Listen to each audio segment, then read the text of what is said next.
చూపించి నీ సాక్షిగా నన్ను నిలిపావయా. నీ వాత్సల్యమును నాపై చూపించి నీ సాక్షిగా నన్ను నిలిపావయా. ఆశ్చర్య కార్యములెన్నో చేసి నీ పాత్రగా నన్ను మలిచావయా.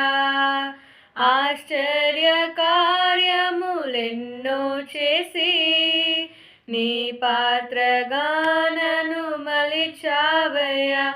యేసయ్యా యేసయ్యా యేసయ్యా యేసయ్యా యేసయ్యా యేసయ్యా యేసయ్యా యేసయ్యా.